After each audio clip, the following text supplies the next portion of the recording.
ఆకర్షణీయమైన మాటలను కూడా తప్పుపట్టడం ద్వారా సాధించేది ఏమీ లేదు. అయితే ఎవరి మాటలు ఎలా ఉంటున్నాయి, ఎవరి మాటల్లో చిత్తశుద్ధి ఉంది, ఎవరి మాటల్లో నిజమైన ప్రజా శ్రేయస్సు గురించిన కాంక్ష ఉంది అనేది మనమే జాగ్రత్తగా గమనించి తేల్చుకోవాలి. మరో రకంగా చెప్పాలంటే ఇలాంటి హామీలే ఆయా నాయకుల బుద్ధులను, ఆలోచన సరళిని, మోసాలను లేదా నిజాయితీని మనకు తేటతెల్లం చేస్తాయి. ఇప్పుడు ఆంధ్రప్రదేశ్ రాష్ట్రంలో ఎన్నికల వాతావరణం బాగా వేడెక్కుతున్న తరుణంలో ముఖ్యమంత్రి పీఠం కోసం ప్రధానంగా తలపడుతున్న నాయకులు వైఎస్ జగన్మోహన్ రెడ్డి, నారా చంద్రబాబు నాయుడు ఎలాంటి మాటలు చెప్తున్నారో పరిశీలిద్దాం.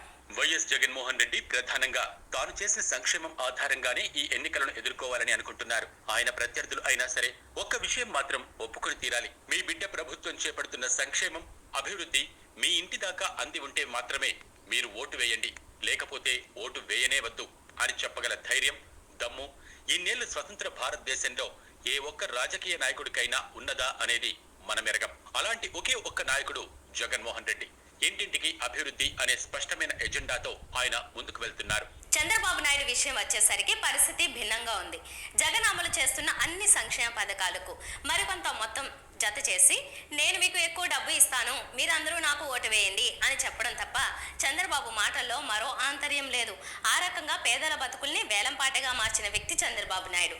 ఈ ఇద్దరు నాయకుల బుద్ధులను మనకు నిరూపించే మరో రెండు కీలకమైన అంశాలను కూడా గమనించాలి.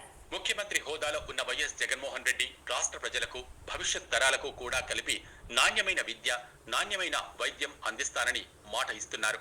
ఇది కేవలం ఎన్నికల సమయంలో ప్రజలను మభ్యపెట్టడానికి చెబుతున్న ఉత్తుత్తి మాటగా అనుకోవడానికి వీల్లేదు. ఎందుకంటే ఈ 5 ఏళ్ల పాలనలోనే ఆయన ఆ విషయాన్ని నిరూపించుకున్నారు. నాడు నేడు పనుల తర్వాత ఏపీలోని పాఠశాలలు ఎలా తయారయ్యాయో చూస్తే మనం ఆశ్చర్యపోతాం. కేవలం 30 నుంచి 50 మంది విద్యార్థులు ఉండే ప్రాథమిక పాఠశాలలో పక్కాగా పిల్లల కోసం మరుగుదొడ్లు, మినరల్ వాటర్ ప్లాంట్ అనేవి వస్తాయని 5 ఏళ్ల ముందు ఏ ఒక్కరి ఊహకైనా అందేదేనా? ఈ రోజు ఏపీలో కార్పొరేట్ పాఠశాలలు అగ్గిపెట్టెల్లాంటి చీకటి గదుల్లో నడుస్తోంటే ప్రభుత్వ పాఠశాలలు ఉద్యానవనాల మధ్య వెలసిన కుటీరాల్లాంటి వాతావరణంలో ప్రభుత్వ పాఠశాలలు నడుస్తున్నాయి. ఏపీలోని నిరుపేదలు ఉండే మారుమూల గ్రామాల్లోనూ, దళిత కాలనీల్లోనూ నడుస్తున్న పాఠశాలల్లో అక్కడి పసివాళ్లు కూడా అంతర్జాతీయ స్థాయి సిలబస్లను అనుసరిస్తూ ఇంగ్లీష్ మీడియంలో చదువుకోగలరని ఇంకో 10 ఏళ్ల తర్వాతనైనా ఏ ఒక్కరికైనా చిన్న ఆలోచన కలిగేదేనా? అలాంటి అద్భుతమైన రీతిలో విద్యారంగాన్ని సుసంపన్నం చేశారు ముఖ్యమంత్రి జగన్మోహన్ రెడ్డి. విద్యార్థుల చదువులకు దన్నుగా నిలవడం మాత్రమే కాదు, రాష్ట్రంలో ఏ ఒక్కరూ కూడా డ్రాప్ అవుట్స్ గా మారకూడదనే ఒక విశాల లక్ష్యంతో బడికి వెళ్లే పిల్లలందరి కోసం అమ్మఒడి పథకాన్ని ప్రవేశపెట్టారు. విద్యారంగాన్ని సమగ్రంగా రూపురేఖలు మార్చడానికి కంకణం కట్టుకున్న ఇలాంటి మరో ముఖ్యమంత్రిని ఈ రాష్ట్రం ఎన్నడైనా చూసిందా? ఆ ముద్ర జగన్ కు మాత్రమే దక్కింది.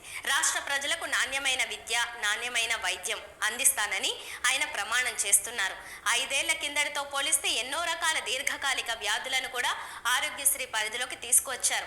ప్రభుత్వ ఆసుపత్రుల్లో సదుపాయాలను మెరుగుపరుస్తున్నారు. వాటిని కూడా కార్పొరేట్ ఆసుపత్రులకు ధీటుగా తీర్చిదిద్దడానికి అడుగులు వేస్తున్నారు.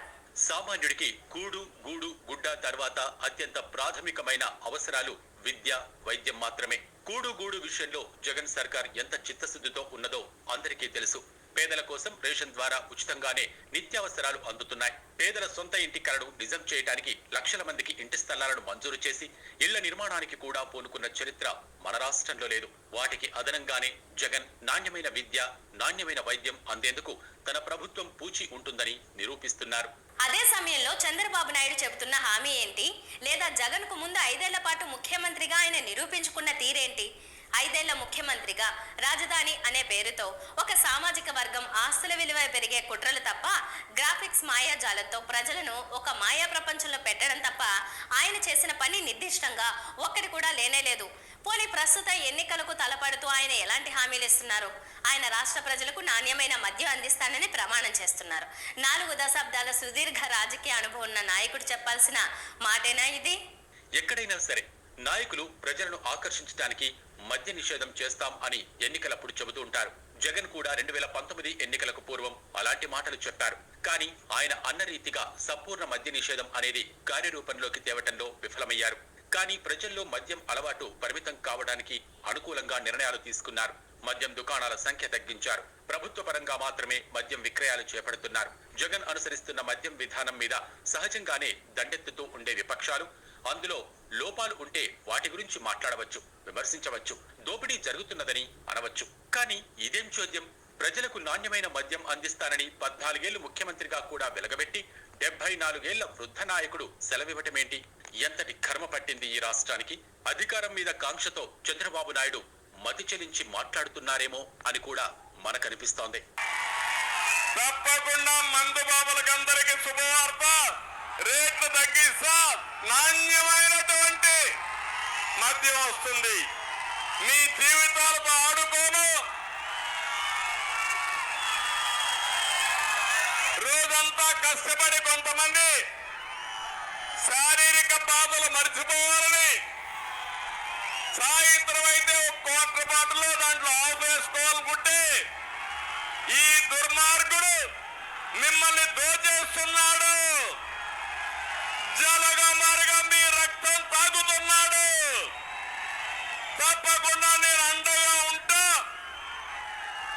మీకే కాదు, మొత్తానికి కూడా న్యాయం చేసే బాధ్యత నాదని మిమ్మల్ని తెలియజేస్తున్నా.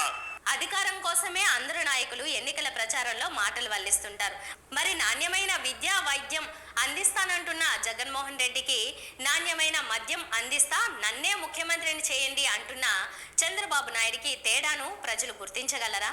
ప్రజలు మరి చంద్రబాబు నాయుడు అనుకుంటున్నంత అమాయకంగా ఉంటారా? ఈ రకమైన హామీలలోనే ఈ ఇద్దరు నాయకుల బుద్ధుల్లోని తేడాలు బయటపడిపోతున్నాయి. ప్రజలు తమ విచక్షణను ఉపయోగిస్తారు, నాయకుల బుద్ధికి తగినట్టుగానే తీర్పు చెబుతారు. ఇది ఇవాళ బిగ్ స్టోరీ. మరిన్ని అప్డేట్స్తో కలుద్దాం. నమస్తే.